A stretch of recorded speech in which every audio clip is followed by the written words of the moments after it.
Se você tivesse que elencar, enumerar alguns, pelo menos um requisito básico para que alguém seja um líder do sucesso, um líder de sucesso, ele tem que ter o quê? Pense primeiro, não fale não, pense. Um líder de sucesso, ele tem que ter o quê? Qual é um pré-requisito? Algo que é indispensável, que é inegociável, que se o cara não tiver aquilo, ele não vai ter sucesso, ele não vai ter êxito, ele vai fracassar. O que é essa coisa? O que é esse ingrediente? Que você pudesse falar um só. O que é esse ingrediente que se o cara não tiver, ele pode ter outros tantos, mas se ele não tiver este, ele não vai ter sucesso.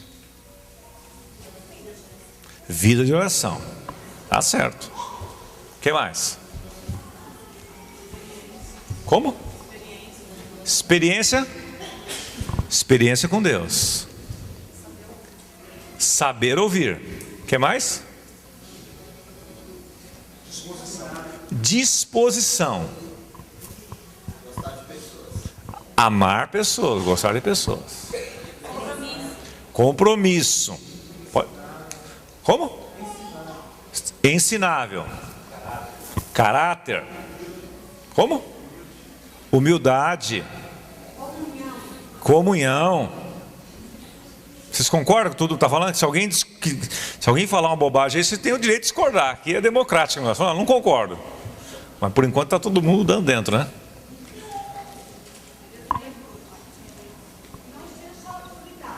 Não ser solitário, ser um cara que vive em comunhão e tal. Alguém falou exemplo aqui, né? Exemplo. Servo. Disponível. Abra comigo Marcos capítulo 2. Marcos capítulo 2. Eu vou falar de algo que ninguém falou. Marcos capítulo 2, versículo 1, eu já falei, eu já preveni o Ludovico e o Leandro ali dentro, eles já estão prevenidos, não se escandalize com a simplicidade que eu vou falar. Querem, por favor, não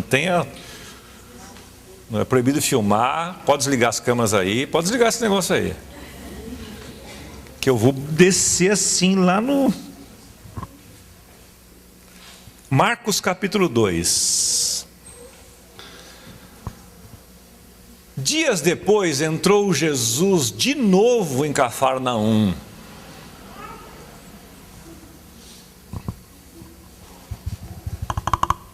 E logo correu a fama, né? Correu a notícia que ele estava em casa. Quando essa notícia correu, muitos afluíram para ali, tantos que nem mesmo junto à porta eles achavam lugar. E anunciava-lhes a palavra. Alguns foram ter com ele, conduzindo um paralítico, levado por 4 homens. E não podendo aproximar-se dele por causa da multidão, descobriram o telhado onde estava e fazendo uma abertura, vai vendo a cena, estou contando uma história para você, tá? Vai imaginando a história. Chegaram ali, muita gente, nem junto à porta tinha, aquela casa tupida de gente. 4 caras tiveram uma ideia: Jesus está lá, vamos levar o paralítico para lá. Não podendo aproximar-se dele por causa da multidão, descobriram o eirado, nessa versão antiga, né? Eirado é o telhado. Arrancaram o telhado, abriram um buraco no telhado. No ponto correspondente onde Jesus estava aqui, eles abriram, calcularam mais ou menos, não, mais para cá, mais para lá, abriram e desceram o camarada ali. ao ponto correspondente onde estava, e fazendo uma abertura, baixaram o leito. Vai vendo a cena. Baixaram o leito em que jazia o doente, em que ele estava prostrado ali. Aquela confusão, aquela muvuca toda ali, gente para todo lado, ninguém andava dentro, Jesus falando dentro de uma casa. De repente as telhas começam a se soltarem, os caras, uma cordinha, 4 na ponta, todo mundo para, vê aquela cena e o elevador baixando. Pá! Você já imaginou, Edivaldo, o trabalho que deu isso?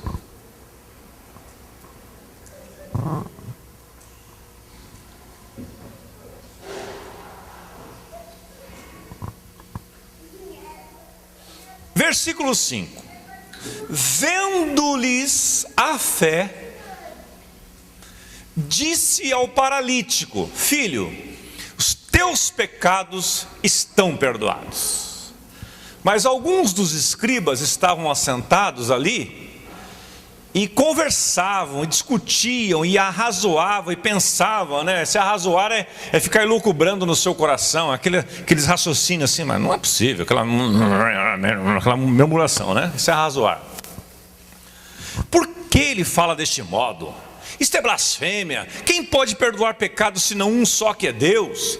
E Jesus, percebendo logo por seu espírito que eles assim arrazoavam, disse-lhes: por que arrazoais sobre estas coisas em vosso coração? Qual é mais fácil? O que é mais fácil? O que é mais fácil? Disse ele. Dizer a este paralítico: estão perdoados os teus pecados? Ou dizer: levanta-te, toma o teu leito e anda? Ora, para que saibais que o Filho do Homem tem sobre a terra a autoridade para perdoar pecados, disse ao paralítico: eu te ordeno, eu te mando, levanta-te, toma o teu leito e vai para a tua casa. Então ele se levantou e no mesmo instante, tomando o leito, retirou-se à vista de todos, a ponto de se admirarem, todos darem glória a Deus, dizendo: jamais vimos coisas assim. Então imagine a cena: um monte de gente lá, Jesus ensinando, de repente o telhão, aquele barulho, a telha sendo removida, desce o camarada, 4 caras, cada um uma ponta, amarra uma corda, desce o paralítico na frente de Jesus. Todo mundo para, Jesus parou o que estava falando, olhou para o cara, deu uma ordem para ele, e aí dali extraiu todo um ensino tremendo para aqueles homens ali. Esse texto dá para trabalhar muitos conceitos, muitos princípios, mas eu queria trabalhar no mais basal de todos eles. O líder de sucesso, ele tem que ter um pré-requisito. Vocês falaram de requisitos, mas tem uma coisa que é antes de tudo isso, na minha opinião. Ele tem que ter fé. Se você não tiver fé, você não vai a lugar nenhum. E veja aqui comigo, acompanhe comigo esse raciocínio. Baixaram o doente ali. Jesus viu aquela cena e o verso 5 diz assim: vendo-lhes a fé. Fé de quem?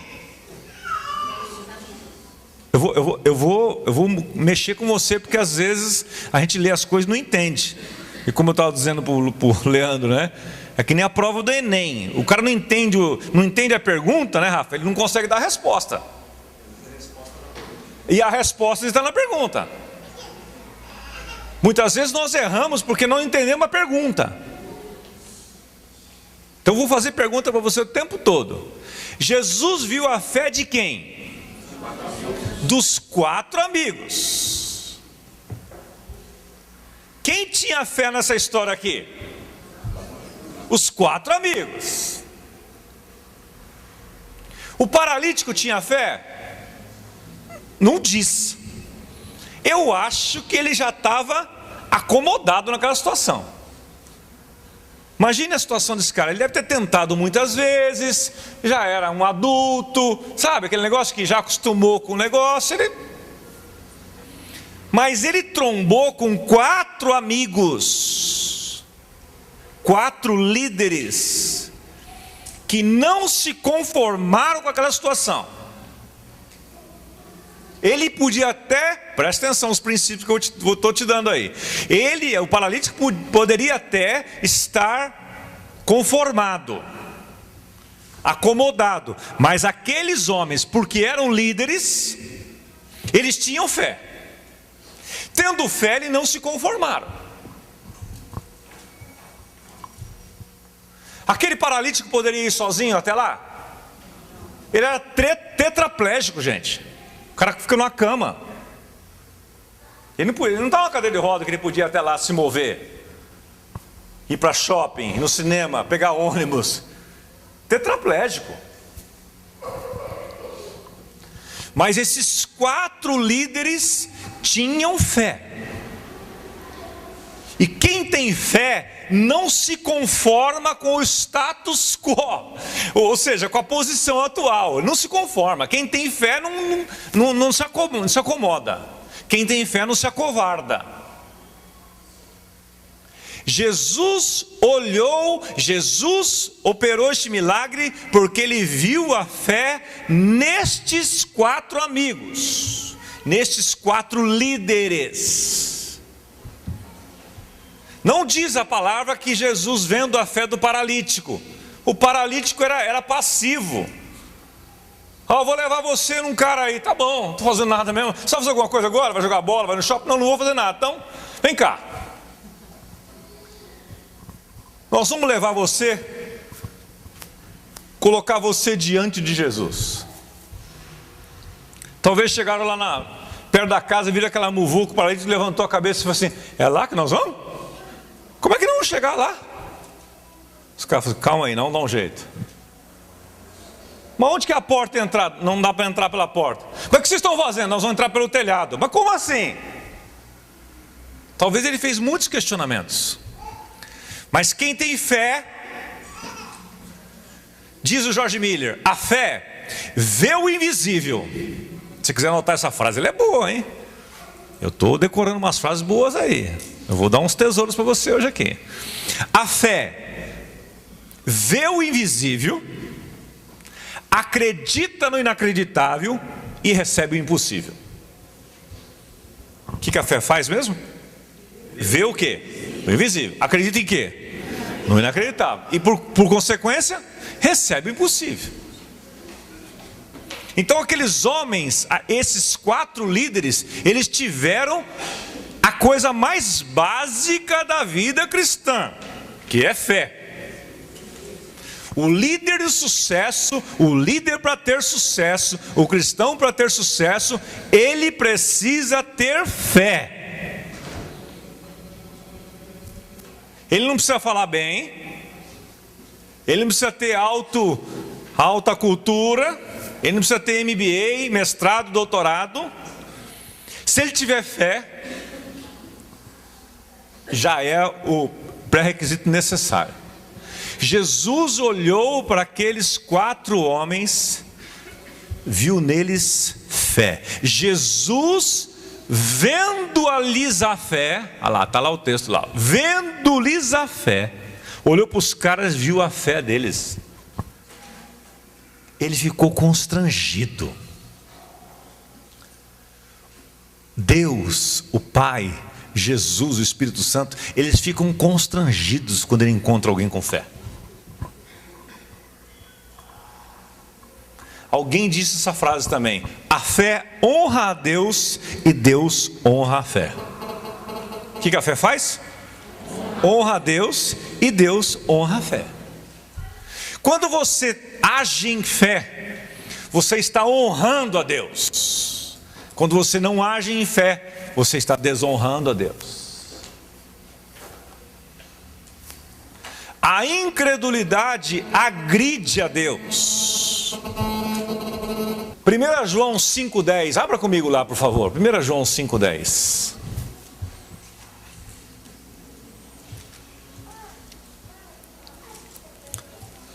Eu quero que alguém leia e eu repito aqui para sair na gravação.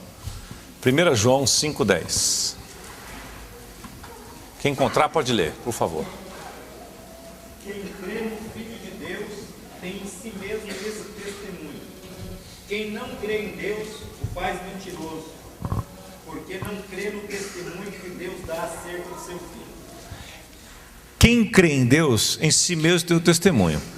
E aquele que a Deus não crê, olha lá, quem crê no Filho de Deus, em si mesmo tem o testemunho. Quem a Deus não crê, mentiroso o fez. Edição, esse dia eu parei nesse versículo, eu tomei um tapa na cara. O Espírito Santo falou no meu coração: todas as vezes que você duvida da minha palavra, você está dizendo para mim: Pai, tu és um mentiroso. Todas as vezes, o Espírito falou isso para mim, todas as vezes que você duvidar da minha palavra, você está dizendo para mim que eu sou mentiroso. Não é isso que está dentro do texto? Todas as vezes que você duvidar de Deus e da sua palavra, você o está desonrando. E você está o agredindo. Você já viu a expressão católico não praticante? Já ouviu essa expressão? Eu tenho difundido uma outra expressão. Eu estou encontrando agora os evangélicos não praticantes. Os crentes que não creem. Os crentes que são incrédulos. E estamos agredindo a Deus todas as vezes que não cremos na sua palavra. Deus fala uma coisa, você não é, acho que não é bem assim. Nós desonramos a Deus quando não cremos na sua palavra, quando não cremos na sua pessoa, porque quando nós não cremos na sua palavra, nós não cremos na sua pessoa. Como disse a Edmeia lá no encontro de mulheres intercessoras, Deus e a sua palavra é uma coisa só. Deus honra a sua palavra e a palavra honra a Deus. O Glênio Paranaguá falava para nós lá nos anos 80, o dia que o diabo encontrar uma mentira em Deus, ele destrói Deus. Ele só não consegue destruir a Deus, destruir o projeto de Deus, porque Deus é íntegro. Deus fala e cumpre. E nós muitas vezes, meus amados, estamos vivendo uma subvida, vivendo uma vida pobre, uma vida muito aquém do que Deus sonhou para nós. Por quê? Por duas coisas. Jesus disse em Mateus 22, 29: errais não conhecendo as Escrituras e nem o poder de Deus. Oséias 4,6 diz assim: o meu povo está sendo destruído porque lhe falta o conhecimento. Conhecimento do quê? Se nós vivemos num mundo de tanto conhecimento, nós não conhecemos a palavra e portanto não conhecemos a Deus. A fé honra a Deus e Deus honra a fé. O pré-requisito necessário para um líder ter sucesso no seu G100, na sua célula, no seu ministério, você precisa ter fé. Fé. E não tem jeito de você ter fé se você não tiver palavra. Não tem jeito. O que é a fé? Abra comigo Hebreus capítulo 11. Uma semana atrás eu dei uma lição de casa para os irmãos lá da Vila Mariana, que eu estou tendo, eles estão tendo que me aturar lá, né? Falei, essa semana nós não vamos ler outra coisa, nós vamos ler Hebreus 11 todo dia, nosso devocional, todos os dias. Abrir a palavra e ler Hebreus 11. segunda, terça, quarta, quinta, e o povo está compartilhando Hebreus 11 uns com os outros, e nós estamos ficando envergonhados, maravilhados e envergonhados. Hebreus 11, eu achei uma versão da Bíblia de Jerusalém, Bíblia católica, já que o Papa está em alta, né? Põe para mim aí Hebreus 11, 1, põe aí para mim na projeção, consegue? Ah, é lá, Hebreus 11, 1. Vamos ler juntos ali? Ora, a fé, o que é a fé? É o firme fundamento das coisas que se esperam e a prova das coisas que não se veem. Agora veja a Bíblia de Jerusalém, dos católicos. A fé é uma posse antecipada do que se espera. Gostei da sua expressão. A fé é uma posse antecipada daquilo que você espera. Um meio de demonstrar as realidades que não se veem. É loucura. Um ímpio entender isso não entende. Ou ele crê ou ele não crê. Como é que o cara vai ter uma posse antecipada de algo que ele não vê? Como é que isso se explica? É uma demonstração, é um meio de demonstrar realidades que não se veem. Você sabe qual é o nosso problema? Nós somos treinados, a nossa mente foi treinada, formatada, isso precisa haver uma renovação da nossa mente, formatada pelos 5 sentidos. O conhecimento que nós temos, ele é natural, por isso que tem dificuldade de crer. Por isso nós somos aqui todos Tomés. Porque se eu não cheirar, se eu não ouvir, se eu não ver, se eu não tocar, se eu não sentir o paladar, eu não creio. Põe a venda nos olhos, toma isso aqui. O que é isso aqui? Ó, tô dando um café para você. Se você não tomar, sentir aquele gosto, tudo, você não crê. Então nós somos treinados pelos 5 sentidos. A nossa mente está formatada assim. É o conhecimento pelos 5 sentidos. Só que com Deus e a sua palavra, o esquema é outro.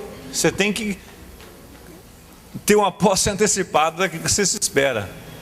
Daquilo que você espera. Se você quiser entrar nesse desafio, ler Hebreus 11 todos os dias pela manhã, vai fazer um bem danado para você também. Porque veja agora o que o verso 3 diz. Aqui verso 2 e 3, aqui na Bíblia de Jerusalém. Foi por ela que os antigos deram o seu testemunho. Foi por essa fé aí, uma posse antecipada. Foi pela fé que compreendemos que os mundos foram organizados por uma palavra de Deus. O mundo, os mundos foram criados, foram organizados por uma palavra de Deus. Qual foi a palavra que Deus falou várias vezes lá no Gênesis? Haja. Não precisa de muitas palavras não. Haja e ouve. Olha o poder da palavra. Olha o poder da palavra. Pela fé compreendemos que os mundos foram organizados por uma palavra de Deus. Por isso é que o mundo visível não tem sua origem em coisas manifestas. Agora veja o verso 6 na Bíblia de Jerusalém. Ora, sem a fé é impossível ser-lhe agradável. Gostei dessa expressão. Na versão mais comum diz assim: sem fé é impossível agradar a Deus. Mas essa versão diz: sem fé você se torna desagradável.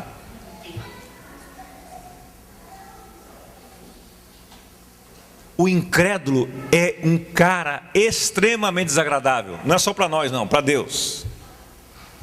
Mas quando você crê, você é extremamente agradável. Agradável.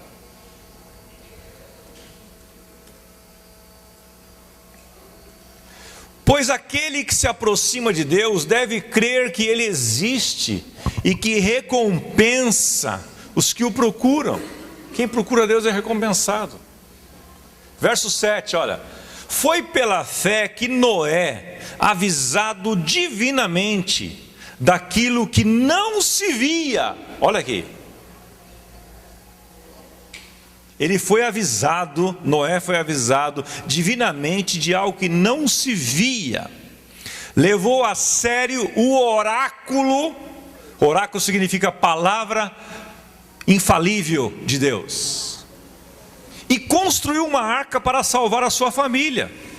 Pela fé, ele condenou o mundo, tornando-se herdeiro da justiça que se obtém pela fé. Noé é avisado divinamente daquilo que não se via. Sabe por que era uma loucura? Sabe por que Noé, ninguém creu na pregação dele? Porque a pregação dele era loucura. Ele começou a fazer uma arca, vinha os caras: o que você está fazendo, Noé? Fazendo uma arca. Arca? Que isso? Ah, não sei, eu recebi uma planta aqui, Deus falou comigo. Começa daí, né? Deus falou comigo. Eu fui divinamente inspirado. Ele me deu uma planta, me deu todo o material e mandou construir esse negócio que chama arca. Mas por que isso, não é? Porque vai vir um dilúvio sobre a terra. Quê? O quê? Dilúvio. Sabe por que eles não creram? Porque nunca tinha chovido na terra.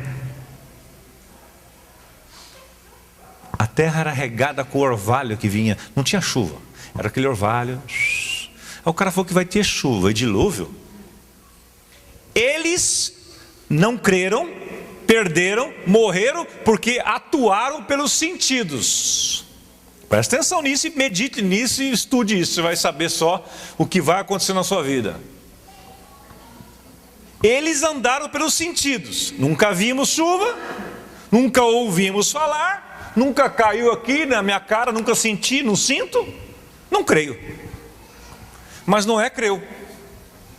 Divinamente inspirado daquilo que ainda não se via, levou a sério a palavra e construiu uma arca para salvar a sua família, e pela fé ele condenou o mundo, e a família dele toda foi salva.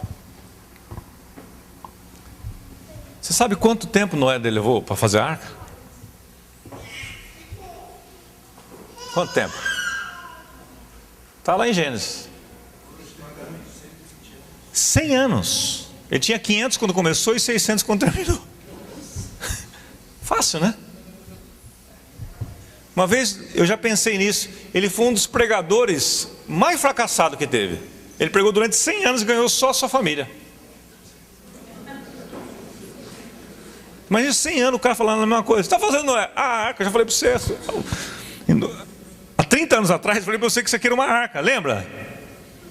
Lembra quando você veio aqui, 2013, em 80, lembra nos anos 80, 90 que você veio aqui? Então, a arca está quase pronta já.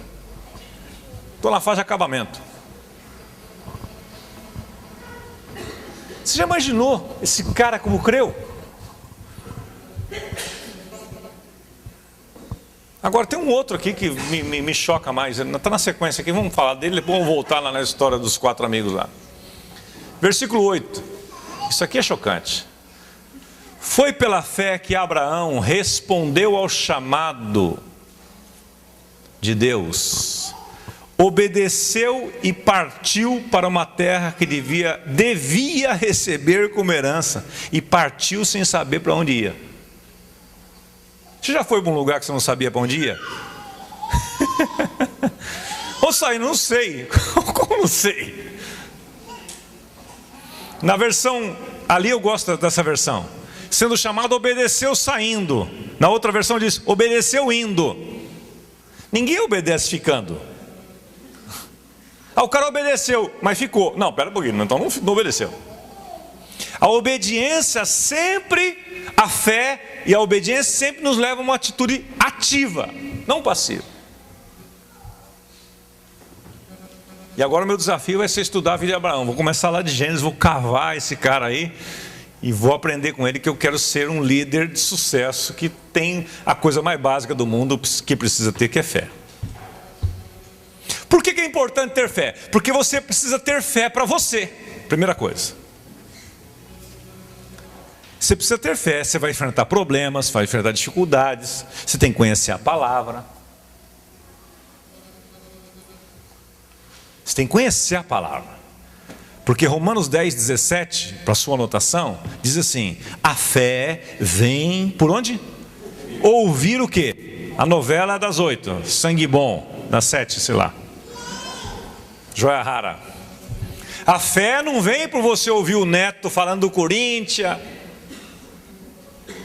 Não vem por você ouvir o Zeca Pagodinho. Deixa a vida me levar, vida leva. Não vem, não vai fé. Ouvir o Faustão. A fé vem por ouvir a palavra de Deus. E sabe o que eu estou fazendo agora? Eu estou usando uma tática para mim mesmo, para eu ter fé. Muito simples, escandalosamente simples. Eu fico confessando a palavra para mim mesmo. Eu estou voltando às práticas das primeiras obras da minha conversão, memorizando versículos. Ora, se a fé vem pelo ouvir a palavra, eu preciso ouvir a palavra. Então, eu quando vou orar, eu pego a Bíblia e vou orando a Bíblia, vou orando a palavra.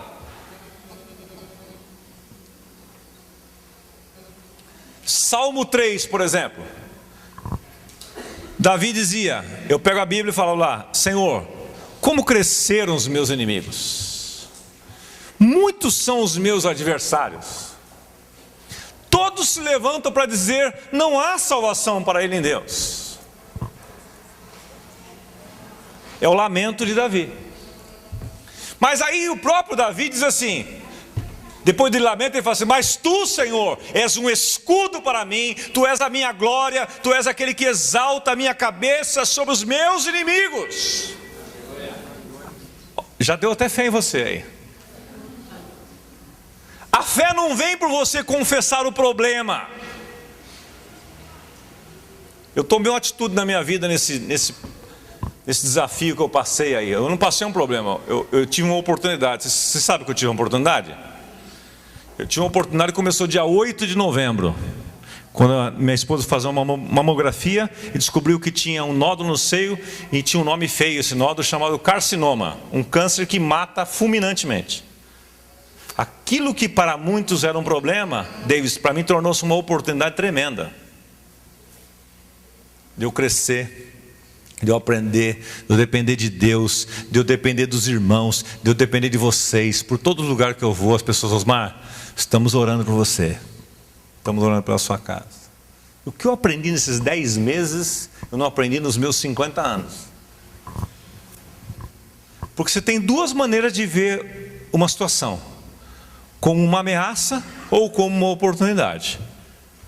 Depende da lente que você vai botar, depende do óculos que você vai botar na frente. Se você vai botar o óculos da visão natural, você vai ver como uma ameaça. Se você botar a lente da palavra de Deus, você vai ver e falar: puxa, que oportunidade que eu estou tendo aqui, rapaz. Então a minha vida deu uma mudada. Uma mudada. E dentro deste projeto, desse processo, eu aprendi um segredo maravilhoso.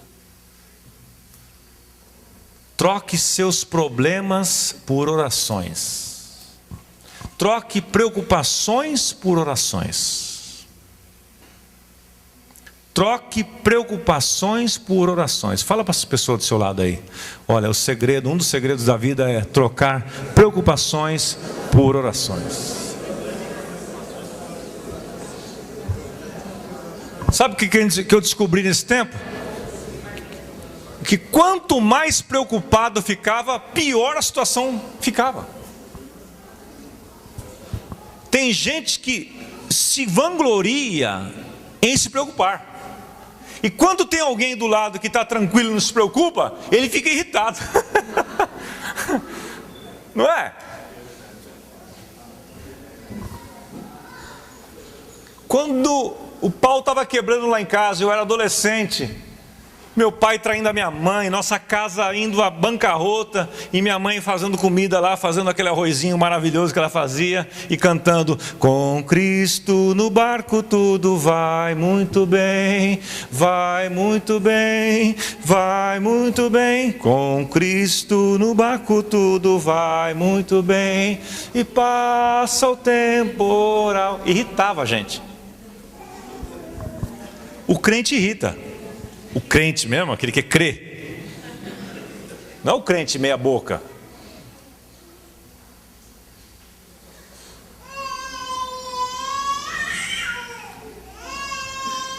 Então, o pré-requisito para nós termos sucesso na vida, como pai, como mãe, como filho, como empregado, como patrão, como líder de GECEM, como pastor, se não tiver fé, você está ralado. Você está morto, não tem jeito. Sem fé é impossível ser-lhe agradável. Você vai se tornar uma pessoa desagradável. Você vai chegar na presença de Deus e vai falar: meu Deus, vem aquele cara murmurar aqui na minha presença. Já dei a palavra para ele, domingo ele já foi no culto, já falei com ele, agora segunda-feira ele está reclamando de novo. Já falei para ele que eu já levei no corpo do meu filho lá na cruz do Calvário todas as suas dores e enfermidades. Ele está pedindo cura ainda. Eu não estou entendendo.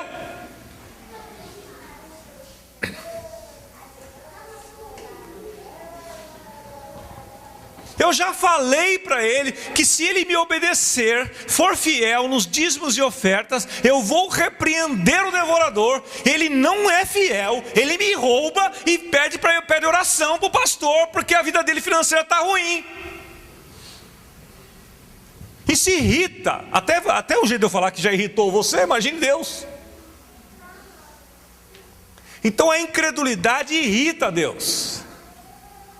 Não pense que você falando do problema, você reparou uma coisa? Eu estou falando coisa muito óbvia hoje, mas é verdade. Quanto mais você fala de um problema, maior ele fica. Você alimenta o problema. O Edivaldo vem, eu falo para ele.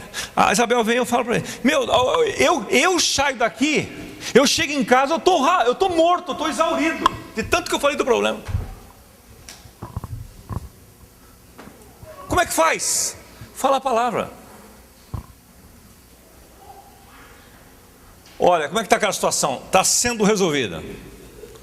Deus me deu uma palavra. Ele disse que Ele vai adiante de mim, endireitar diante de mim as portas. E as portas que Ele vai abrir, ninguém vai poder fechar. Você fala para a pessoa: você é edificado. A fé vem pelo ouvir, e ouvir palavra de Deus. Pregue para você mesmo. Faça como Davi. Salmo 42, Davi diz assim: por que você tá? Ele estava olhando no espelho, ele chegou no espelho de manhã assim, ele viu a cara dele abatida, meia, né? Ele falou assim: por que você está abatido, ó minha alma? Espera em Deus, ainda você o louvará. Tem hora que você precisa pregar para você mesmo. Aí eu queria pregar na comunidade, não me dá uma oportunidade lá. Vai dentro do espelho e prega para você mesmo. Se você crer na sua palavra e se convencer, já. Quem sabe se converte, aí Deus vai te usar depois. Meus irmãos, sem fé, você se torna desagradável. E Deus não chamou você para ser uma pessoa desagradável. Deus quer ter prazer em você. Não é gostoso você estar com uma pessoa que é agradável? Puxa, é tão legal estar com aquele cara, ele é tão agradável.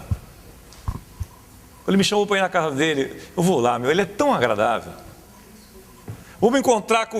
ele é tão agradável, eu gosto dele. Ele me edifica, ele... é agradável. E os desagradáveis? É gostoso estar junto? Deus está fugindo de alguns de nós, né? Que só fala de problema com ele. Só fala de problema. Tudo, e a maioria dos problemas que nós vamos falar para Deus, Ele já resolveu. Ele já falou. Ele já deu a você um testamento. Ele já te deu a você promessas, mas você não conhece. Aí tem um álibi ainda. E quando conhece e não crê, aí é agressor. Aí é desagradável. Voltando aos 4 jovens, para não me alongar aqui. Voltando aos 4 jovens. Para você ser um líder de sucesso, você precisa crer para você. Eu falei até agora de você crer para você. Você precisa crer para você. Você precisa crer para você. Precisa crer. Você vai ter problemas, você vai ter luta, você vai ter dificuldade, você precisa crer. E para você crer, você precisa ter palavra. A fé vem pelo ouvir a palavra de Deus.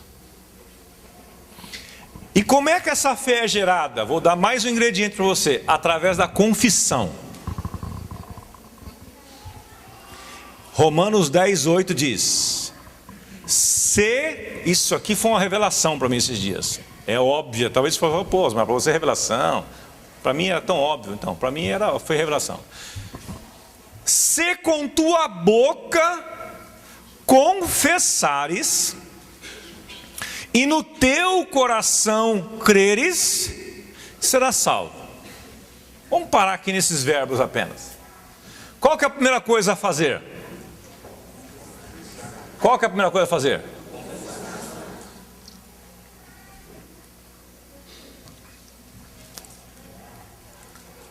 Por que é nessa ordem? Muitas vezes nós esperamos tudo resolver, tudo acontecer, para depois você se alegrar, para você confessar.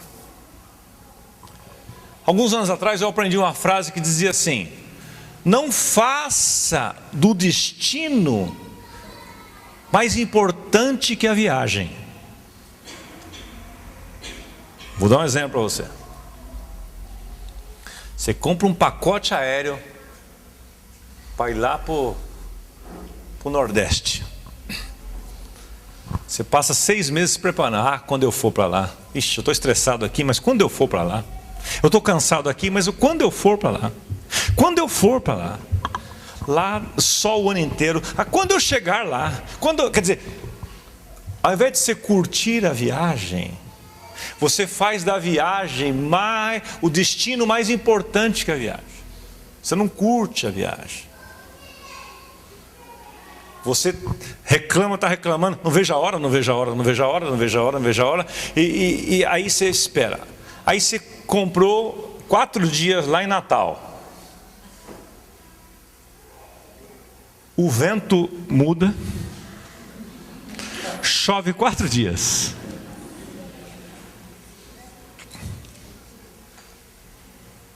Eu já fui para Natal e tomei chuva 1 dia e meio. Fiquei 1 dia e meio lá, debaixo de chuva. Estou lembrando de Natal. Você pagou tudo antes. Quando paga antes já é ruim. Quando paga depois, então é pior. Nossa, aí fica lembrando 10 meses depois. Eu fiz em 10 para pagar depois que eu voltar. Aí você gasta. Vamos mudar de assunto. Isso aí é muito estressante. Vai trazer incredulidade para nós aqui. Mas o que você faz? Você fica jogando a sua vida lá para o destino. E não curte a viagem. Curta a viagem. Por isso que Romanos 12:12 diz assim: alegrai-vos na esperança, sede pacientes na tribulação e persevere na oração. Então muitas vezes nós que deveríamos ser os caras mais contagiantes desta terra, porque nós temos 8.000 promessas à nossa disposição, somos herdeiros de Deus, co-herdeiros com Cristo, nós devíamos ser os caras mais contagiantes.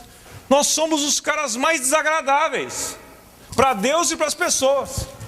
Não atraímos ninguém para o nosso G100, não atraímos ninguém para a igreja, não atraímos ninguém para Cristo. As pessoas fogem de nós no trabalho.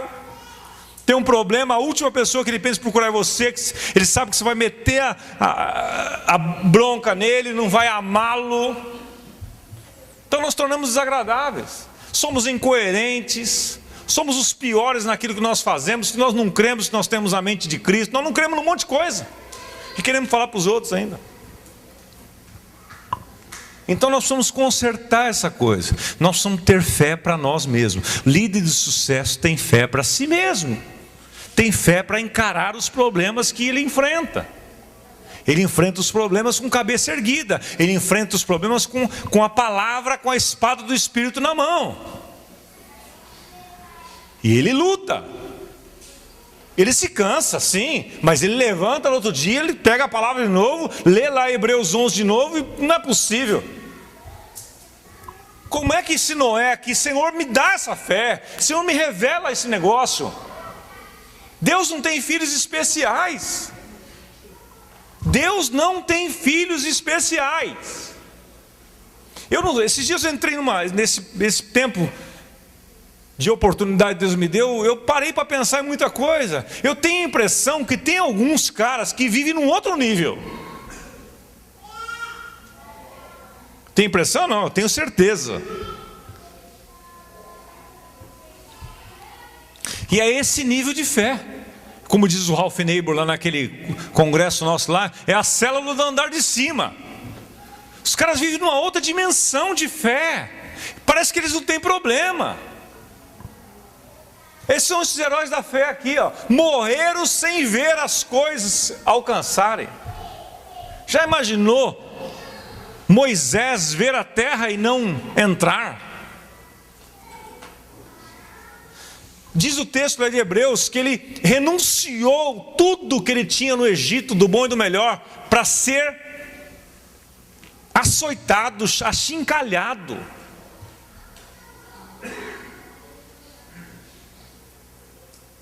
Olha a Edmeia Williams, que nós estamos lembrando dela aqui. Aquela mulher bem... Eu peguei um CD dele esses dias, Solange. Falei para a Anice, eu vou tirar umas 10 mensagens daqui.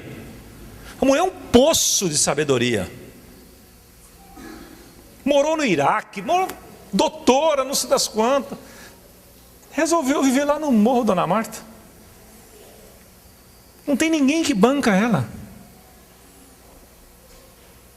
Uma mulher feliz, influencia o mundo. Dias eu falei com um amigo nosso que estava na Bélgica. Ele falou: Osmar, você não sabe quem teve aqui semana passada? A Edmeia esteve aqui. Eu falei: caramba, está na Bélgica. Então, pessoas que o mundo não é digno deles.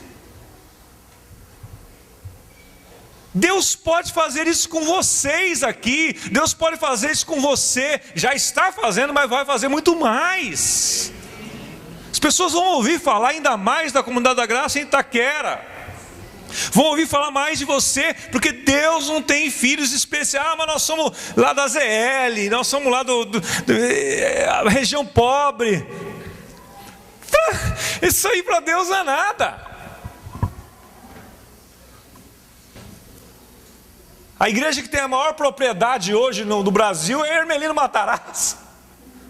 O maior prédio, a maior propriedade, Hermelino Matarazzo. Então, gente, tem umas coisas que só a fé é capaz. Só a fé é capaz de fazer. Você tem que ter fé para você. Para encerrar aqui, o bom líder, ele tem fé para si e tem fé para os outros. Os 4 jovens, esses 4 líderes, pegaram um cara que não cria. Aquele cara deve ter ido murmurando naquele caminho. Pô, mas vai devagar com essa maca aí, meu. Pô, vocês vão me derrubar aqui, pelo amor de Deus. O cara, pera um pouquinho, cara, não vou resolver seu problema de uma vez por todas, você está reclamando? Vê lá o que vocês vão fazer comigo, deve ter chiado. Porque esse povo que fica nessa situação são, né?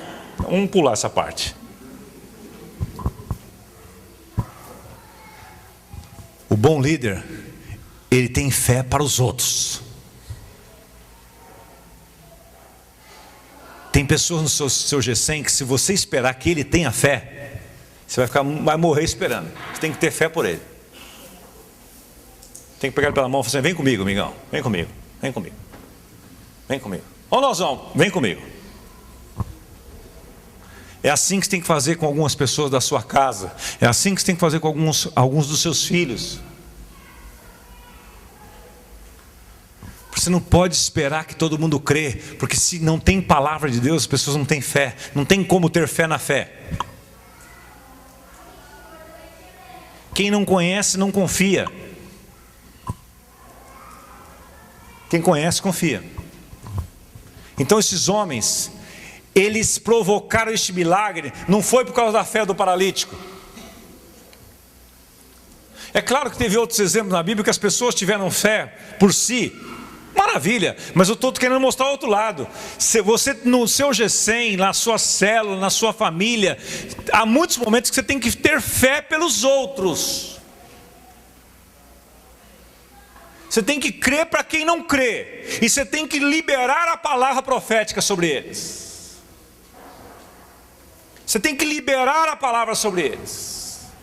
Eu vou ler para você, dá aqui um texto para mim aqui, que eu vou ler esse comentário do Maxwell aqui, que coisa linda isso aqui. Esses dias eu reuni com a liderança de jovens lá da Vila Mariana, a equipe que está me ajudando lá. Osmar, precisamos falar com você, nós estamos desanimados. Aí levei, paguei uma pizza para eles, deixei eles de bucho cheio e tal, né? Aí esse cara mais alegrinho, tomaram Coca-Cola. Falei, me fala aí os problemas. Me fala aí. Então, a galera não tem compromisso. Não tem compromisso. O outro não tem compromisso. O pai que não leva o filho. Né? Igreja pequena, né? Falta uma família, voltou metade da igreja. Quando o Celso Miziara estava conosco, ele tem 3 filhos. Eu falei, pelo amor de Deus, você não me falta em culto aqui. Eu falei, vamos combinar? Você não me falta, você vai faltar, vai dar um desfalco. Minha vida mudou, Lovico. Olha aqui. E mudou para melhor, você não tem noção. Olha aqui. Será que alguém dentre nós teria escolhido Simão o pescador ou Mateus o coletor de impostos para integrar a nossa equipe? Você tem que ter fé pelos outros e fé nos outros. Olha só. O primeiro, Simão, falava muito mais do que pensava. E o último, pegava muito mais do que dava, Mateus, né? Mas Jesus os viu como 2 diamantes em estado bruto. Jesus conseguiu ver além das imperfeições que eles tinham e marcou a testa de cada um deles com uma nota 10. Ao invés de atribuir-lhes um 3 ou um 4 que mereciam. Esse cara merecia, mas Jesus deu um 10 para eles.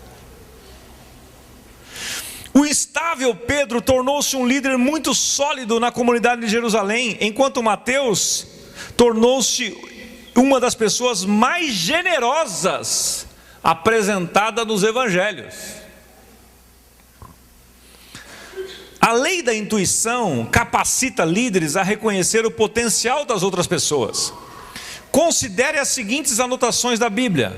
Quem teria escolhido um gago feito Moisés para tornar-se um pregador de Deus? Vai lá, Senhor, não posso, não sei falar. Deus não podia curar da gagueira dele? Peraí, o problema é ser... Mas Deus não. Você é gago? Tá bom, isso não vai dar. Então eu vou chamar, olha só que Deus fez. Chamou o irmão dele, vai ser seu interno. Você gagueja para ele já conhece. Quando o irmão é gago, né? Já.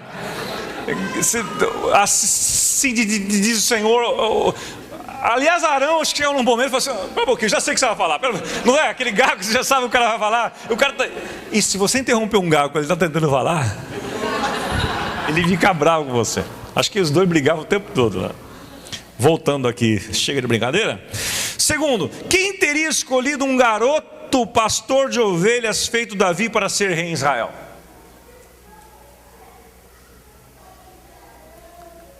Quem teria escolhido um grosseirão feito João Batista para pregar o caminho aos judeus? Quem teria escolhido uma prostituta convertida, Maria, para anunciar a ressurreição? O bom líder é aquele que tem fé para si, fé para os outros e fé nos outros. Quais os 3 níveis de fé? Fé para si, para os outros e nos outros. Para si, para os outros e nos outros. Sabe por que você está aqui hoje? Alguém creu em você. Sabe por que eu estou aqui hoje? Porque a dona Olímpia da Silva Dias, minha mãe, no ano de 1982, quando a Editora Vida lançou uma Bíblia, onde as palavras de Jesus apareciam em vermelho, ela comentou comigo, e era Dia das Mães, eu resolvi, fui até a editora, comprei aquela Bíblia para ela, fiz um presente, Dia das Mães, fiz um cartão para ela, falei, minha mãe fica muito feliz. Eu não li a Bíblia, mas ela ia ler, não era convertido. Ela recebeu a Bíblia, me agradeceu, ficou feliz, emocionado. No outro dia, no café da manhã, quando ela tinha feito o café para ir para o trabalho, ela falou assim, filho, sabe aquela Bíblia que você me deu? Eu quero agradecer. Eu falei, ficou feliz, acertei em cheio. Mas eu quero devolver, filho. Uai, minha mãe não era disso. Sabe por quê? Eu quero dá-la para você. Porque eu hei de vê-lo sendo um pregador do Evangelho. E eu era safado. Sabe aquela música da Cláudia Leite? Ela foi inspirada em mim. Você sabe a música, né? Cantou dentro de você já, né? Cantou muita baladinha, dançou, né? Cachorro, safado, sem vergonha, eu dou duro o dia inteiro e não sei o que mais lá. E era eu aquele cara. Foi inspirado na minha história. Mas a minha mãe me deu um 10. Pá, na minha testa. Você vai ser um pregador do Evangelho. Aí eu cheguei na comunidade em 84. Converti em 83 na igreja de minha mãe. Em 84 conheci o teatro. O ano que vem fará 30 anos. Farei 30 anos de Comunidade da Graça. E lá sentado no CPP, naquele carpete, eu comecei a admirar Carlos Alberto Bezerra, que na época tinha 40 anos. Quantos tem 40 anos aqui? O Beto tinha a sua idade, quando eu cheguei na comunidade. 40 anos. A hora que eu vi o Beto subir naquele púlpito de calça jeans, camiseta polo para pregar, eu falei, que é isso? Onde que eu estou, meu Deus? Porque eu tinha me convertido na igreja do Evangelho Quadrangular, que era um misto de legalismo, assim, disfarçado, sabe? E eu vi aqueles caras falando de amor. Antunão tinha 38 anos. E eu comecei a admirar sentando naquele carpete ali.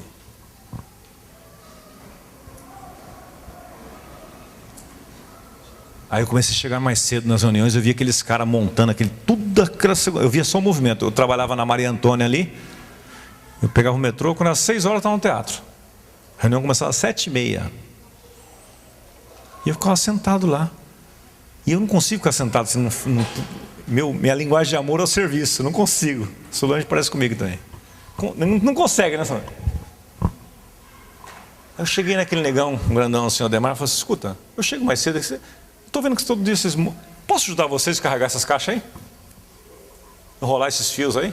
Eu não entendo nada disso, mas eu queria ajudar. Estou sendo tão abençoado que eu nem era da comunidade. Então eu comecei a me envolver. Aí daqui a pouquinho comecei, vamos orar aqui. Eu estava orando com o Ademar lá. Comecei a orar com ele, a orar com ele. Um dia ele me convidou para vir num grupo familiar na casa dele, chamado Grupo Familiar, lá na Jardim Vila Formosa. Eu saía lá da Casa Verde, terça-feira à noite, vim aqui na Vila Formosa. E comecei a ser discipulado pelo Ademar. Ele me deu um 10. Aí um dia o Carlos Alberto, acho que alguém falou alguma coisa de mim para ele, me chamou para uma conversa e me levou uma viagem a Londrina, onde o Ludovico teve muitos anos. Ano de 85. 1985. Eu não era nem casado, casei em 86. Naquela época eu já liderava uma célula na minha casa. E ele queria me conhecer. Falei, o que se fosse comigo com Londrina? Eu falei, para fazer o quê? Ele falou, nada, só para estar comigo. Não vou fazer nada. Eu falei, está estranho esse negócio. Chegamos lá do Ludovico, estava um frio. Tempo do Noé lá. um encontro que ele fez na chácara do Norival, retirar, mão frio. Eu fui desprevenido. Chegou lá, teve um amigo do Ludovico que me prestou uma blusa, uma jaqueta de couro. Você está aqui hoje porque alguém acreditou em você. Então você não tem o direito de não acreditar nas pessoas. Foi isso que eu falei para aqueles líderes, a equipe que me ajuda lá nos jovens da Vila Mariana, meus filhos no meio inclusive. Eu falei, vocês se esqueceram tão rápido da canseira que vocês deram no livro de vocês. Eu vou chamar o Elton aqui, viu, Vitor? Quando você era adolescente, vou chamar ele aqui. João, eu vou chamar o Wagner aqui para contar 10 presepadas que você fez lá na comunidade. Só 10. Aí os caras foram sumindo na cadeira assim, né? A gente esquece tão rápido quem a gente era. E as pessoas nos amaram, nos acolheram, nos deram um 10. Acreditaram em nós. O líder que terá sucesso tem fé para si, tem fé para os outros e tem fé nos outros. E eu vou encerrar contando essa história para você. Havia uma escola nos Estados Unidos chamada... esqueci o nome da escola, o livro não menciona, mas um professor chamado Jaime Escalante. Ele era um latino, um cara latino, acho que era um cubano, desses caras muito habilidosos de lidar com pessoas. E ele foi ganhando notoriedade naquele colégio, porque ele tinha uma habilidade de pegar aqueles adolescentes problemáticos que ninguém nem queria passar perto, e ele fazia amizade com aqueles caras. E conquistava a moçada. Na sala dele tinham 2 meninos adolescentes cujo nome era Johnny. Marcaram uma reunião de pais e mestres, e os pais vieram para estar com os mestres. E daqueles 2 meninos, eles tinham características diferentes. Um deles era atencioso, era educado e tal, estava na sala ali. Mas o outro era da pá virada, era um capeta em forma de guri, né? Mau aluno, zoava todo mundo e chamava o Johnny também. Então tinham 2 Johnnys, presta atenção na história que você vai... A mãe do Johnny encapetado foi na reunião, mas com medo de passar vergonha, ela ficou sentadinha lá, quietinha, todo mundo ouvindo as histórias... E todos os pais perguntando dos filhos, e a mãe quietinha, falou assim, eu vou falar nada, vou falar... Né? Olha, eu sou a mãe do Johnny, tá? Porque eu já sei que vai vir bucha. Todo mundo saiu da sala, chegou no Jaime Escalante e falou assim, escuta, eu sou a mãe do Johnny. Eu queria saber como é que está meu filho aqui. Ele levantou da cadeira, me dá um abraço aqui. Eu estava louco para conhecer a senhora. Lembra que tinha 2 Johnny?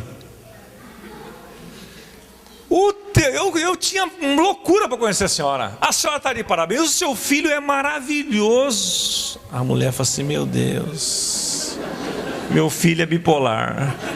O negócio é pior que eu imaginava.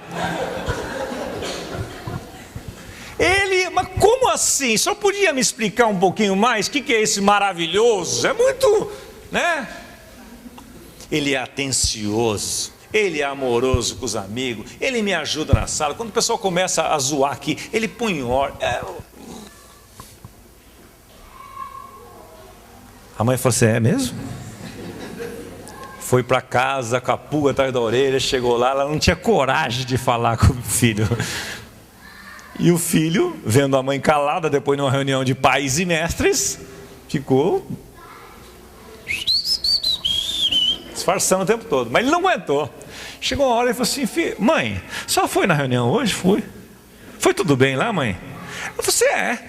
Ele falou, putz, eu sabia, né? Mas por que esse é, mãe? Filho, senta aqui. Ele falou, pronto, ferrou, né? Por que eu fui abrir minha boca? Filho, o seu professor é um moreno assim, cabelo, chama Jaime, é esse mesmo, mãe. Filho, ele falou algumas coisas de você, o menino ia escorregando na cadeira, né? Ele falou que você é atencioso, que você é amável, que você é cortês com os seus amigos, que você é um excelente aluno. E o moleque, malandro, quietinho. Filho, eu estou impactada com você.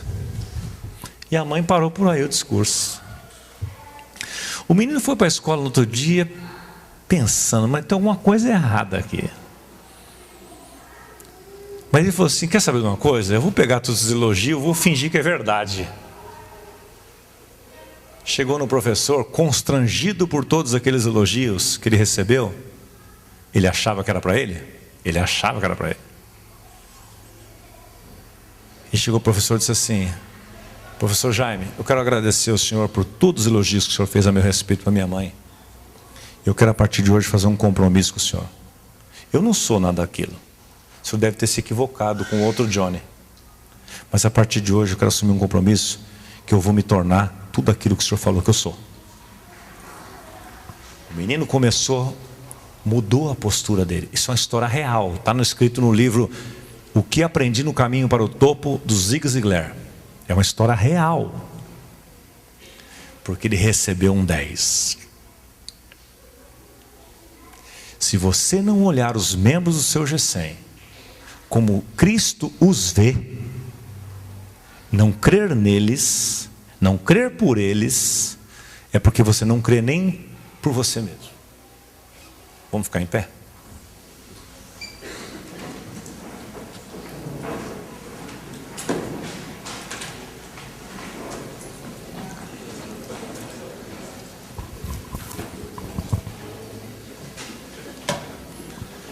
Vire-se para a pessoa que está ao seu lado e fale 3 elogios rasgados para ele, mas sinceros, mesmo que sejam proféticos, tá? Ó, presta atenção. Tem coisa, deixa eu ensinar para você um princípio. Tem coisa que você fala que não é aquilo, mas vai se tornar. Vai lá. 3 qualidades dessa pessoa que está ao seu lado aí.